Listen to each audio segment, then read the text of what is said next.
Hello children, how are you? So today we are back again. I hope you have understood the chapter India and our country nicely. Please children just go through the chapter once very nicely. Do the reading work and then finish up with your worksheets. If you have the books, naturally. So today we are going to have another chapter. In that chapter we have studied about the physical features of India, that are northern mountains, northern plains. Then we come to the southern plateaus, the great Indian desert, eastern western coastal plains and islands. So India is divided into six physical divisions. So today we are going to have detailed study about the northern mountains, the highest peaks, and the people who visited Mount Everest. So Mount Everest is the highest peak in the world. So the people who visited there first were Tenzing Norgay and Edmund Hillary. So children, let's begin with our module that is all about the northern mountains. In this module, you will study about the northern mountains. Can you see the pictures of mountains? Yes, this is the highest mountain peak, that is Mount Everest in the world. Then you can see the snow-covered mountains. Do you know what do you mean by Himalayas? Himalayas in Sanskrit means the abode of snow. Then we have valleys, beautiful hill stations, and the cultivation which is done in those mountain ranges, and how do they act as the natural borders for India. Let's begin with the module.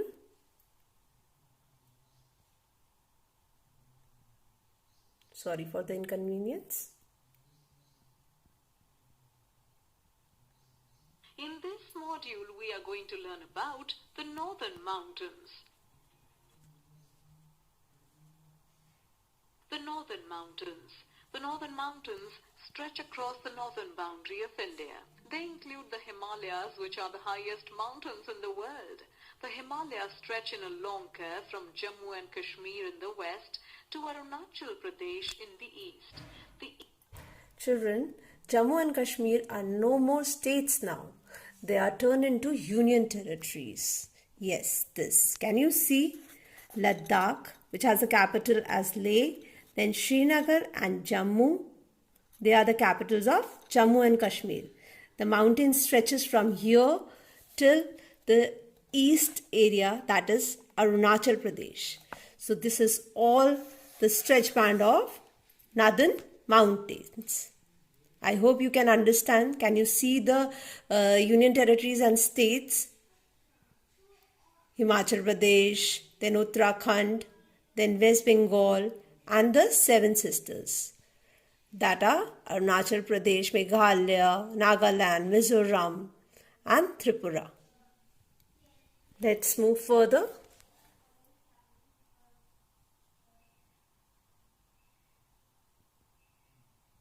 East-west extent is 2,500 kilometers and the width varies from 450 kilometers in Kashmir to 160 kilometers in the northeast. They form a natural boundary between India and China.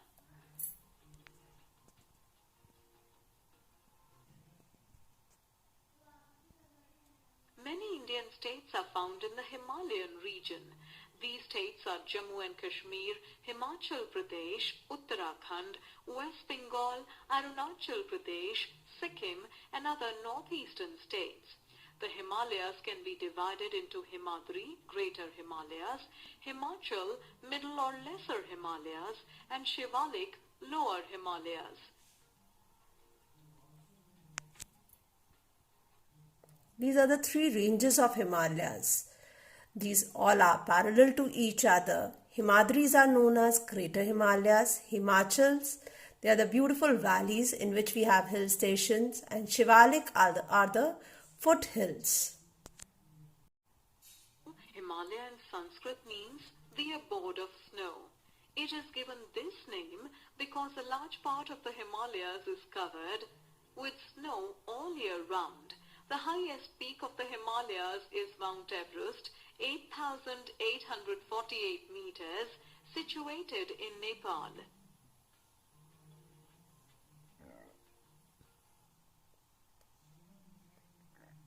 The Himadri. The Himadri is the northernmost range. It is the highest range with an average height of over 6,000 meters. The mountains here are always covered in snow. Some of the highest peaks such as Kanchenjunga and Annapurna are found here. As it is very cold. Children, you know that in world, the Mount Everest is the highest peak. It has the height of 8848 meters, and of India, the highest peak is K2 or Mount Godwin, that is 8611 meters high. Here throughout the year, it is very difficult for people and animals to live in this region. Cultivation is not possible in the mountainous region. We have very less cultivation over here because it is always covered with snow. Only small, very small plants or mosses are found everywhere.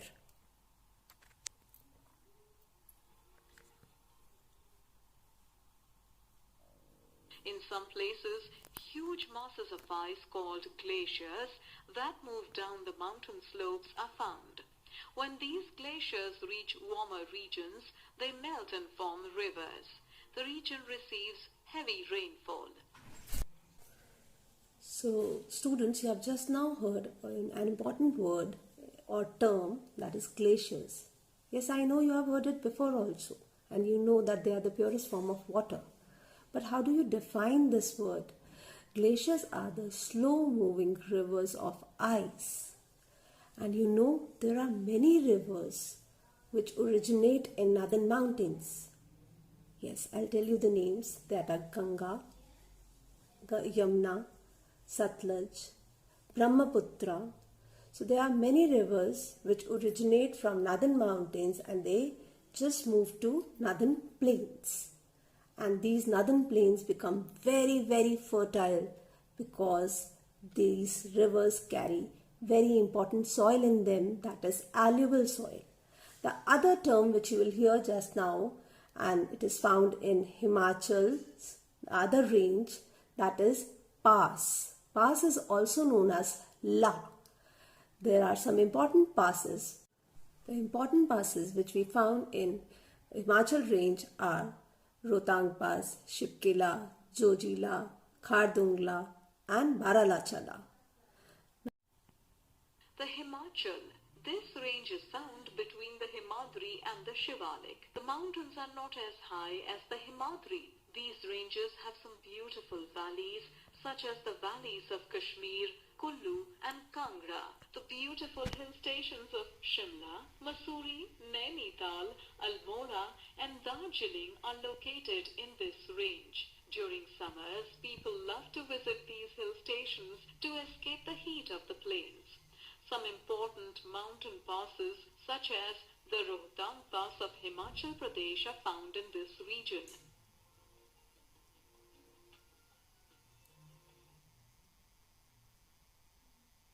The Himachal range has thick forests covered with pine, oak, deodar and fir trees. Climate in this region is suitable for cultivation. Winters are cold but summers are cool and pleasant. The lower slopes of these ranges have orchards and in the east we find tea plantations.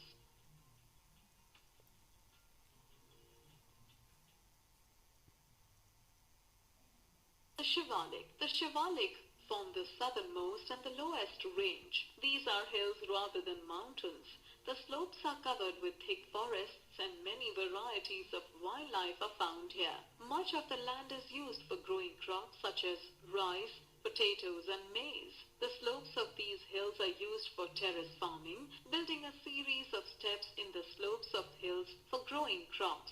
Cattle rearing is also common.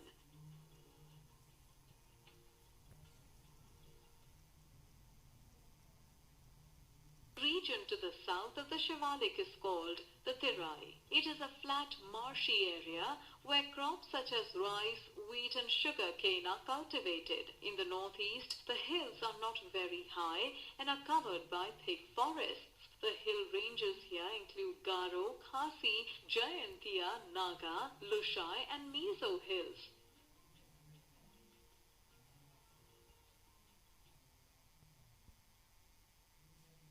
The importance of the Himalayas. The Himalayas act as a natural boundary and have protected us from foreign invasions since times immemorial. They also prevent the cold biting winds of northern Asia from entering India. They also prevent the rain-bearing winds from leaving India, resulting in heavy rainfall over the country. Children, we have already studied that what are the importance of Himalayas. I just want to add on in it that it also provides the shelter to our wildlife sanctuaries and wildlife. And it is very important because they provide us timber, furniture, medicines and many other things. And as they have already mentioned that they have protected us from foreign invasions since ancient times, but now also they act as a natural border to our country.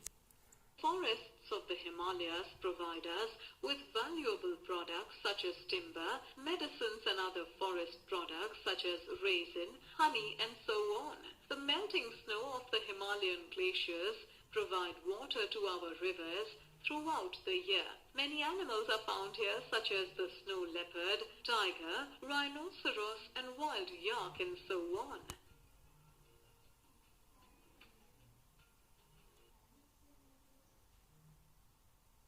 In this module you learned that the northern mountains stretch across the northern boundary of India. The Himalayas are found here. The Himalayas have three ranges: the Greater Himalayas, the Middle or Lesser Himalayas and the Lower Himalayas. So thank you children. I hope we had an interesting session. We'll meet soon. Till then, stay at home, stay safe and healthy. Thank you so much.